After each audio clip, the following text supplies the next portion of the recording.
Utilise YouTube, Gmail ou même Google Maps, alors c'est une bonne nouvelle pour toi parce qu'il y a maintenant quelques semaines, Google a sorti Gemini 3 avec de nouvelles fonctionnalités passées totalement inaperçues et dans cette vidéo, nous allons voir quelles sont ces fonctionnalités et comment elles fonctionnent. Allez, c'est parti. Et on se retrouve tout de suite avec Gemini 3 et la nouveauté avec Gemini 3, c'est que maintenant ils ont mis un sélecteur. Donc avant on avait la version Pro et maintenant on a la version Flash avec le mode rapide, raisonnement et Pro. Et ce qu'on va faire ici, c'est qu'on va faire un petit test.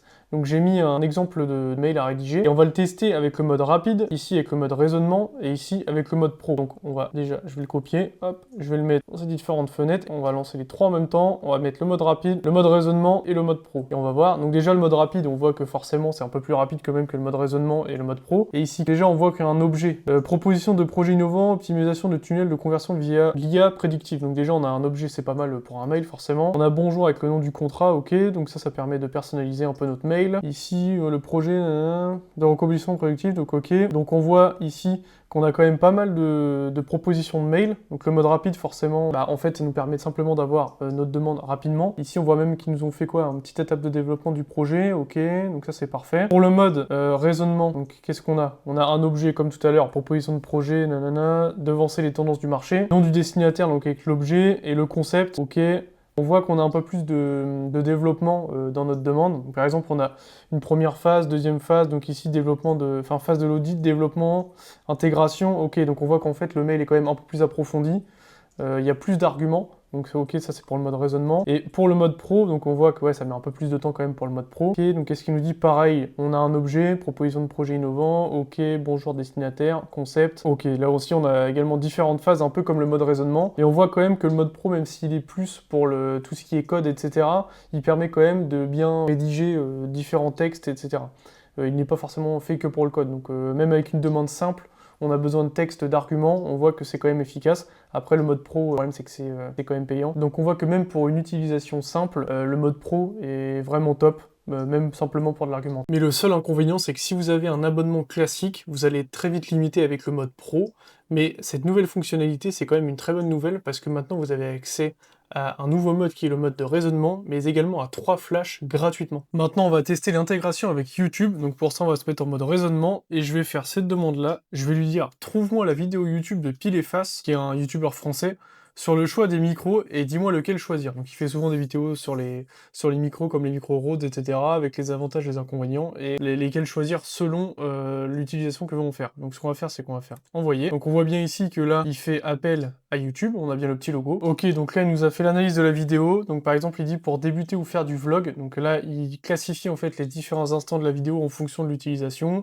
Pour les interviews face cam, donc ça c'est une autre partie de la vidéo. Pour la meilleure qualité audio possible, ok. Pour le podcast, c'est voilà, full streaming. Donc en fait là il nous fait un petit récap de la vidéo avec la classification en fait de l'utilisation des micros et en fonction de ce qu'on veut faire, il va nous proposer les micros. Il nous propose aussi les différents budgets en fonction des micros et on voit ici par exemple qu'il nous donne directement la vidéo, donc on peut directement la lancer. Hop. Et donc on voit bien qu'il nous envoie la vidéo YouTube par rapport à la question que je lui ai posée. Et on va tester une nouvelle fonctionnalité aussi de Gemini. Là ici on va se mettre en mode pro et en fait on va essayer d'aller plus loin dans un sujet, d'essayer de creuser, d'avoir plus de détails. Donc par exemple je vais tester ça. Je vais dire explique-moi comment fonctionne un moteur de fusée. Donc on va faire envoyer. Donc on voit ici qu'il rentre dans les détails, il explique étape par étape comment fonctionne un moteur de fusée, donc il approfondit vraiment le sujet comme ce qu'on voulait initialement avec le mode pro.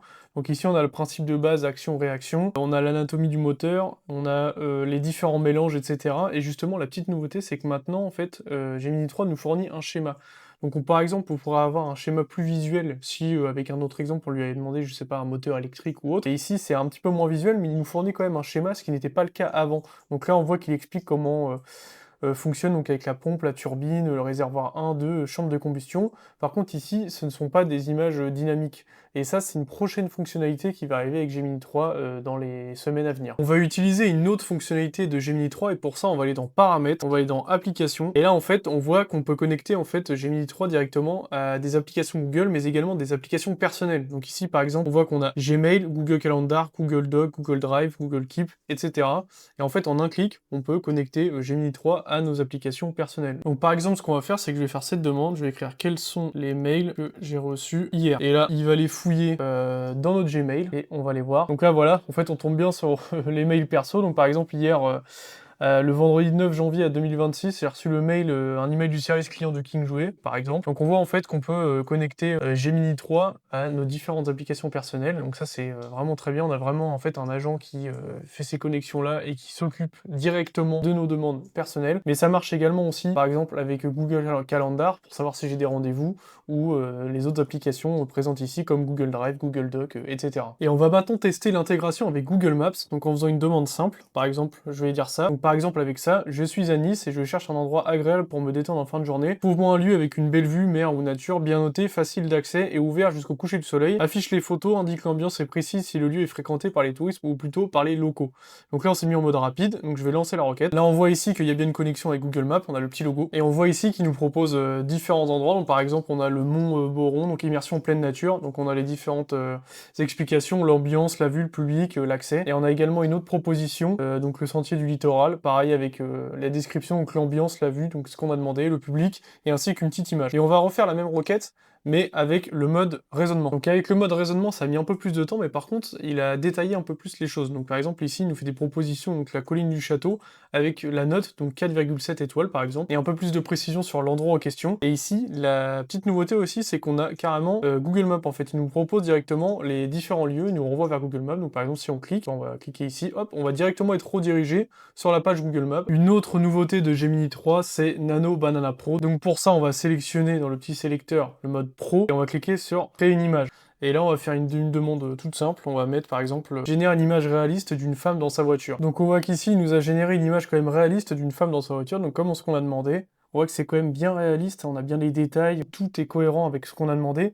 Et une nouvelle fonctionnalité aussi qui va arriver dans les semaines à venir que je n'ai pas là, c'est en fait on peut directement faire des modifications sur l'image. Donc par exemple ici, si j'avais dessiné avec ma souris là une casquette, il l'aurait généré directement en mode réaliste avec une casquette sur la tête. Et donc en fait c'est ça la nouvelle fonctionnalité, c'est qu'on peut modifier les images générées en dessinant ou en ajoutant des éléments dessus, et lui il va directement les générer juste après. Et une nouvelle fonctionnalité, et une fonctionnalité très pratique surtout de nos jours, c'est justement de vérifier si une image ou une vidéo a été générée par l'IA ou non. Et donc pour ça, ce qu'on va faire, c'est qu'on va télécharger cette petite photo-là. Donc j'ai réouvert une page Gemini et j'ai importé l'image qui avait été générée juste avant. Et on se met toujours en mode pro et on va lui dire est-ce que cette image a été généré par l'IA. Et on va voir ce qu'il va nous dire. Je vais également essayer avec une vraie image. Donc là, j'ai mis une photo de moi et je vais poser la même question, toujours en mode pro, et on va voir ce qu'il va me dire. Alors ça, c'est l'image qui a été générée tout à l'heure. Et oui, il détecte bien que c'est une image qui a été générée par l'IA et il détecte ça avec la technique du filigrane numérique SaintID. Donc en fait, il arrive directement à voir que c'est bien une image qui n'est pas réelle et il précise pourquoi. Donc on peut apercevoir une icône en forme d'étoile. Et donc il arrive bien à détecter si c'est une image créée par l'IA ou une vraie image. Ici, ça c'est ma photo. D'après mon analyse, il est probable que cette image a été générée par l'IA.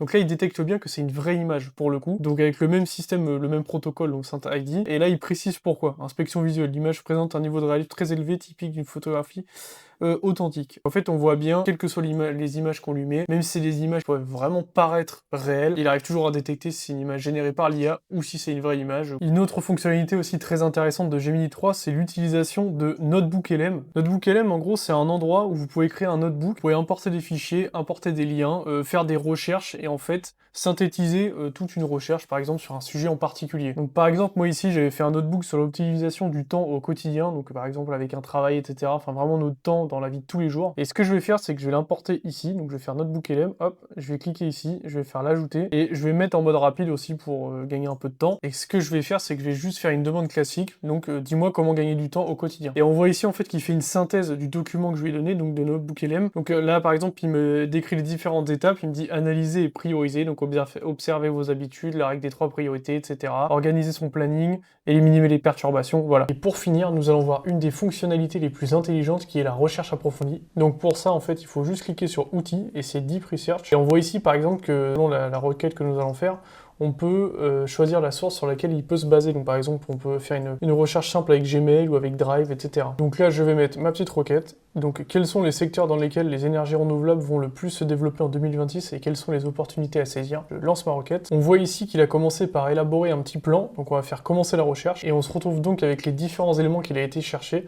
Donc par exemple ici on voit tout un résumé exécutif. Donc c'est quoi? C'est rapport stratégique global 2026. Donc là il nous met différentes parties. Donc ici par exemple on a le contexte, hop, avec des sous-parties, le solaire photovoltaïque. Donc là on a tout un tas d'informations. Selon les requêtes aussi qu'on fait, on peut obtenir des schémas ou des graphiques. Par exemple ici il nous a fait un petit tableau de synthèse des opportunités sectorielles en 2026. Et là évidemment il nous donne toutes les sources sur lesquelles il s'est basé pour obtenir les informations. Donc ce qu'on peut faire ici aussi c'est créer. Donc en fait par exemple on peut créer une page web, une infographie, des quiz, etc. à partir des informations que l'on a obtenues ici. Ou alors on peut également partager et exporter. Donc par exemple on peut exporter ça vers un doc. Donc c'est ce qu'on va faire. Donc on voit ici qu'il a créé un doc avec les différentes informations qu'il nous a données. Hop, donc là on descend. Donc on voit bien que tout est structuré dans le document, avec les différentes parties, les sous-parties. Donc là si on descend, on a toutes les informations, voilà, l'hydrogène et le gaz renouvelable. Donc on voit vraiment qu'il a tout décortiqué en fonction des informations qu'il a obtenues, avec le tableau de synthèse aussi tout à l'heure que l'on a vu. Et bien sûr pour finir, toutes les sources sur lesquelles il s'est basé pour obtenir les informations. On peut également essayer de créer une page web aussi. Et on obtient donc ici notre page web, donc l'avenir des énergies renouvelables en 2026, avec ici une vue d'ensemble du marché. Donc ici on voit bien qu'on a des graphes. Répartition des investissements en 2026, hop, par secteur, ici aussi.